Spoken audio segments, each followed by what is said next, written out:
প্রিয় দর্শক, আজ আমাদের সাথে লাইভে উপস্থিত আছেন মাননীয় বিদ্যুৎ ও জ্বালানি মন্ত্রী জনাব মাহাতাব হোসেন। স্যার, কেমন আছেন? জনগণের দোয়াতে ভালো আছি। স্যার, পারমাণবিক প্রেক্ষাপটে বিশ্বের অন্যান্য দেশের তুলনায় বাংলাদেশকে আপনি কিভাবে মূল্যায়ন করবেন?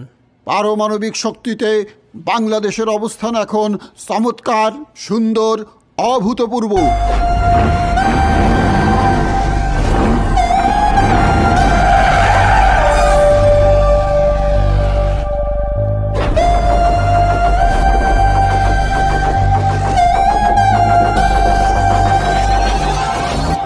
এই জন্য আমরা দিনরাত পারমাণবিক শক্তিতে শক্তিধর হওয়ার জন্য চেষ্টা করে যেতেছি, যাতে আগামী কয়েক বছরের মধ্যে বাংলাদেশ বিশ্বের সেরা পারমাণবিক শক্তিধর রাষ্ট্র হিসাবে নিজের জায়গা করে নিতে পারে। কোথায় আছেন? কার কাছে আসছেন?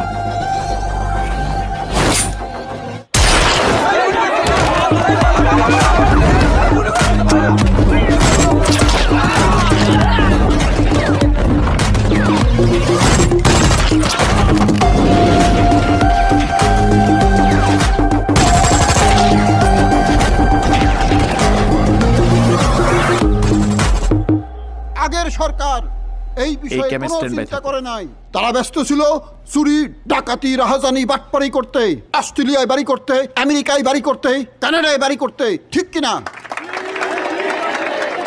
জি স্যার, আমরা বিশ্বাস করি আপনাদের নেতৃত্বে পারমাণবিক সেক্টরে বাংলাদেশ অনেক দূর এগিয়ে যাবে। তবে আমার প্রশ্নটা হচ্ছে স্যার, ঠিক এই মুহূর্তে কেমন আছে বাংলাদেশ?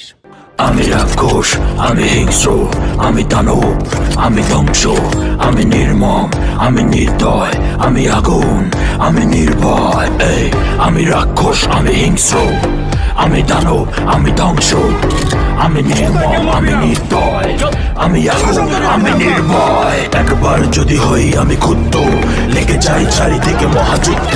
ঝড়ের মতো ভেঙে চুরে গড়িয়ে দেই আমি সব। যেখানে আমি সেখানেই জ্বলবে তাণ্ডব, যেখানেই আমি সেখানেই তাণ্ডব।